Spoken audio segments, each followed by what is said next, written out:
Assalamualaikum warahmatullahi wabarakatuh. Bertemu kembali dengan Ibu pada pelajaran matematika wajib hari ini. Silahkan buka buku catatan kalian. Kali ini kita akan belajar mengenai aturan penjumlahan dan aturan perkalian. Nah, mari kita mulai. Aturan penjumlahan dan aturan perkalian adalah dua kaidah dasar untuk menghitung suatu kombinatorik. Mari kita mulai dengan aturan penjumlahan terlebih dahulu.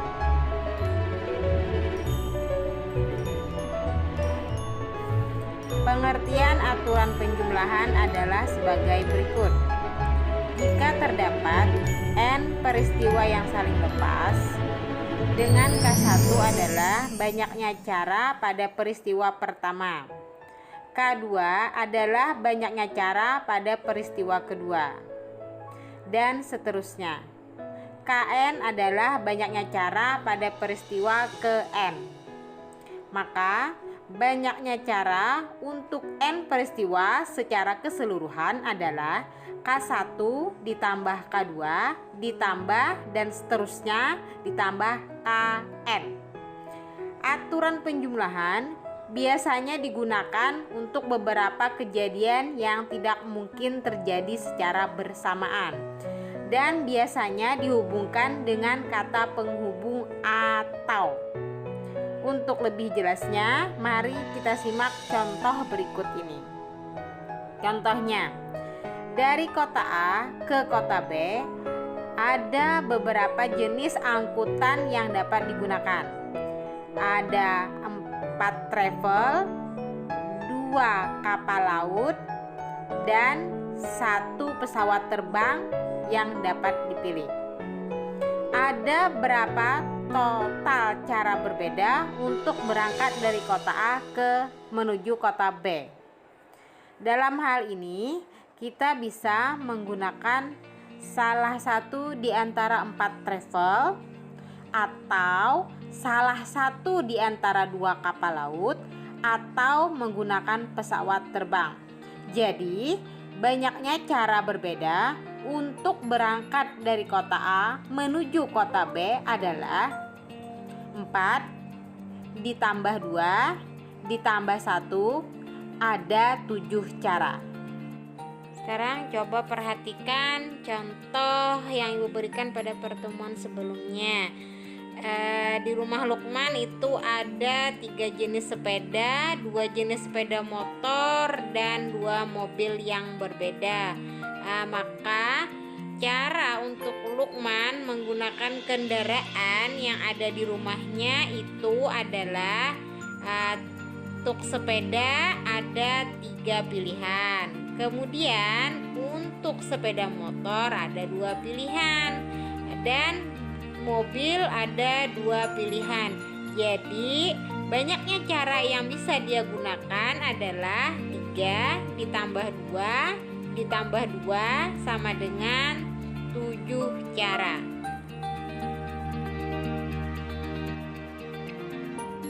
Kita lanjutkan dengan aturan perkalian.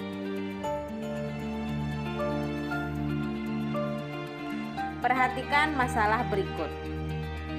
Jika diketahui 4 buah boneka, hitunglah banyaknya cara menyusun boneka-boneka tersebut pada satu baris. Hasil penyusunan dari 4 buah boneka tersebut adalah, perhatikan penyusunan boneka-boneka tersebut.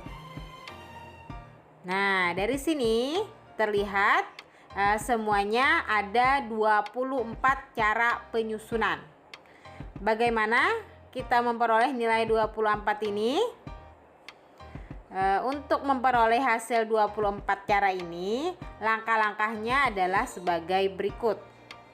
Karena yang disusun ada 4 buah boneka, maka kita misalkan ada 4 tempat. Tempat pertama, tempat kedua, tempat ketiga, dan tempat keempat.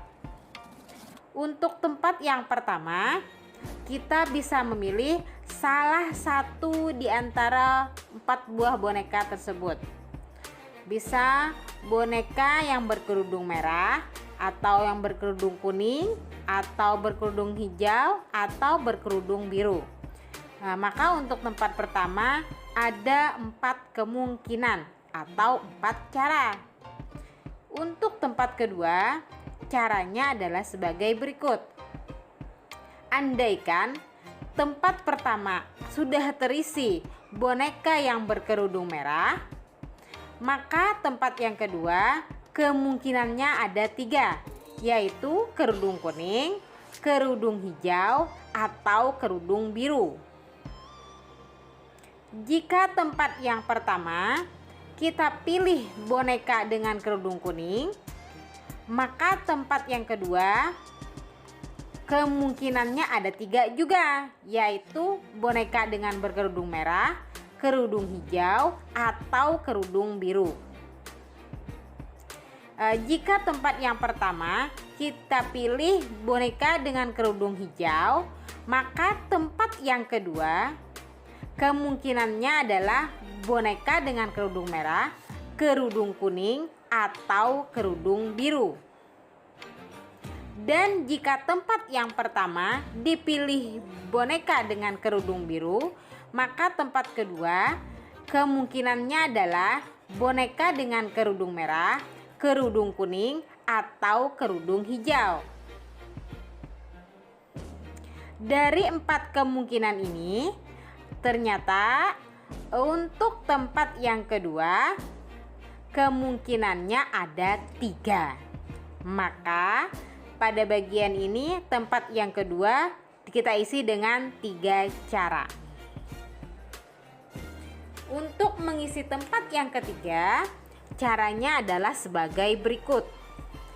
Jika untuk cara pertama terpilih boneka dengan kerudung merah, cara kedua terpilih boneka dengan kerudung kuning, maka tempat yang ketiga ada 2 kemungkinan, yaitu boneka kerudung biru atau boneka kerudung hijau. Kemudian pada tempat pertama terpilih dengan boneka merah, tempat kedua boneka hijau, maka tempat ketiga ada 2 kemungkinan juga, yaitu boneka dengan kerudung biru dan boneka dengan kerudung kuning, dan seterusnya. Dari bentuk-bentuk ini kita tahu bahwa tempat yang ketiga ada 2 cara atau 2 kemungkinan. Untuk tempat yang keempat, maka caranya adalah sebagai berikut. Jika pada tempat pertama terpilih boneka dengan kerudung kuning, kemudian tempat kedua terpilih boneka dengan kerudung biru, tempat ketiga terpilih boneka dengan kerudung merah, maka tempat yang keempat tinggal 1 kemungkinan, yaitu boneka dengan berkerudung hijau. Jadi untuk tempat yang keempat hanya ada 1 cara atau 1 kemungkinan. Sekarang nilai-nilai ini kita kalikan, maka kita peroleh 4 dikali 3 kali 2 kali 1, hasilnya sama dengan 24. Proses untuk mendapatkan nilai 24 ini kita sebut dengan aturan perkalian. Kegiatan untuk mendapatkan nilai 4 ini disebut dengan kegiatan tahap pertama. Untuk mendapatkan nilai 3 disebut dengan kegiatan tahap kedua. Untuk mendapatkan nilai 2 disebut dengan kegiatan tahap ketiga. Dan untuk mendapatkan nilai 1 disebut dengan kegiatan tahap keempat. 4 tahap kegiatan ini jika dilakukan secara berurutan, secara bersama-sama, maka banyaknya cara adalah 4 kali 3 dikali 2 kali 1. Hasilnya sama dengan 24. Untuk soal selanjutnya, yang sudah Ibu sampaikan pada pertemuan sebelumnya. Di sini ada soal tentang tim bola voli yang terdiri 8 orang. Akan dipilih seorang kapten, wakil kapten, dan pengumpan. Berapa banyak pilihan dapat dibentuk jika seseorang boleh merangkap? Nah, berarti di sini karena 8 orang, maka 8 orang tersebut bisa dipilih menjadi seorang kapten, bisa juga dipilih menjadi wakil kapten, dan juga bisa dipilih menjadi pengumpan. Jadi posisi yang dapat dibuat adalah untuk soal yang pertama 8 dikali 8 dikali 8 itu hasilnya 512 pilihan. Selanjutnya yang pertanyaan yang B, seseorang tidak boleh merangkap. Maka karena seseorang tidak boleh merangkap, maka banyaknya susunan tim bola voli adalah untuk pilihan yang pertama, seorang kapten ada 8 cara. Karena sudah dipilih, maka dia tidak masuk lagi dalam pilihan. Jadi untuk wakil kapten ada 7 orang saja lagi pilihannya. Nah, kemudian karena kapten dan wakil kapten sudah terpilih, maka untuk pengumpan hanya ada pilihan 6 orang saja lagi, sehingga 8 dikali 7 dikali 6 hasilnya adalah 336 cara. Nah, kalian bisa memperhatikan perbedaan antara pertanyaan yang A dengan yang B. Kalau yang A, semua boleh merangkap, artinya kalau sudah menjadi kapten bisa mencalonkan diri menjadi wakil kapten dan pengumpan. Tapi untuk yang pertanyaan yang B, jika dia sudah mencalonkan menjadi seorang kapten, maka dia tidak boleh lagi mencalon menjadi wakil kapten maupun pengumpan.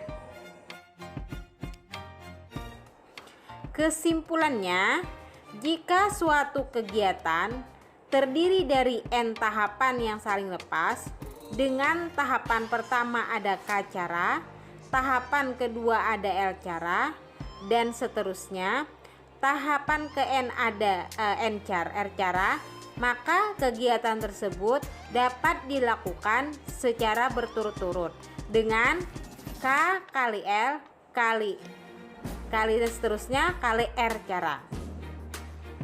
Kemudian yang perlu diperhatikan bahwa aturan perkalian sering menggunakan kata hubung dan.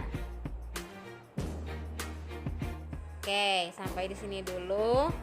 Sampai jumpa. Terima kasih. Assalamualaikum warahmatullahi wabarakatuh.